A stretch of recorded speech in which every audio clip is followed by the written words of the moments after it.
Hong Kong. Thousands of protesters converged Saturday on the satellite town in Hong Kong where an armed mob attacked some of them last weekend, defying a police order and raising the possibility of more confrontations and violent clashes.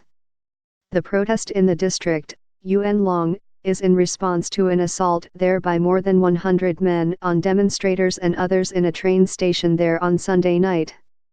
The attackers, who were wearing white t-shirts and carrying sticks and metal bars, injured at least 45 people. As hundreds of demonstrators in black shirts arrived at the same station where the attack occurred, Carrie Low, a 37-year-old compliance officer and community officer for the Democratic Party of Hong Kong, said they had gathered there because they believed there was safety in numbers. "We have come here because we still support all the actions of the people here today, anti-extradition, anti-violence and the core values of Hong Kong," he said. He held a yellow umbrella, a symbol of the pro-democracy protest movement. The Hong Kong police were criticized for their slow response to the mob attack Sunday, and they did not detain anyone in Yuen Long that night.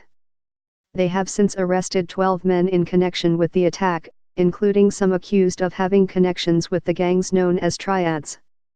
Chief Secretary Matthew Cheung, the number 2 official in Hong Kong, apologized on Friday for the police response. But in an indication of divisions between the police and the government, some officers posted images online late Friday saying that Mr. Cheung did not speak for them, and that his words undermined their work. A letter from the Junior Police Officers Association severely condemned Mr. Cheung's comments. The authorities had warned that a march in Yuen Long would threaten public security and risk clashes between protesters and residents.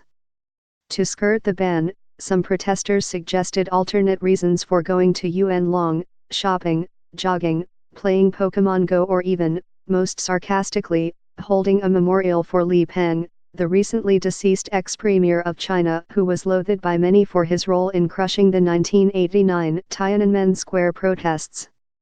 Among those attending the protest was Leonard Cheng, the president of Lingnan University, who said he wanted to know and understand the situation because many students are here. He warned students away from violence, saying, "Please run if you see danger."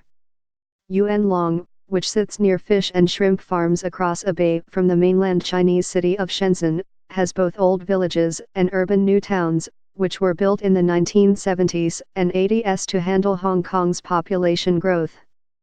For many years, dating back to when Hong Kong was a British colony, the authorities have tread carefully with the village residents. Descendants of people who lived in the villages in the late 19th century, when Britain took over the area, are still given special land rights and representation in elected bodies, privileges seen as unfair by many in the wider population. Eddie Chu, a pro-democracy lawmaker, warned protesters this week to avoid villages, graves, and ancestral halls in the area. Any such incursion, he wrote on Facebook, would help justify the arguments of Junius Ho, a pro-establishment politician from the area. Mr. Ho was seen with men in white t-shirts on the night of the train station attack, and he later said that Yuen Long needed to be defended from protesters. Soon after the attack, the graves of Mr. Ho's parents were vandalized. The wave of protests sweeping Hong Kong began earlier this year, targeting a government proposal, since shelved, that would allow extraditions to mainland China.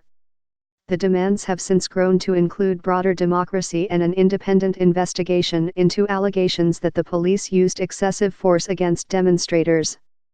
On Friday, thousands of protesters rallied at the Hong Kong airport, in one of the world's busiest terminals.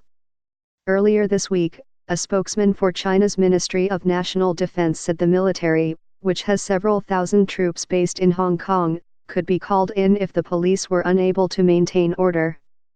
Hong Kong officials have had the right to ask for military intervention ever since the territory was returned to Chinese rule, but they have repeatedly said that they have no plans to take such a drastic step.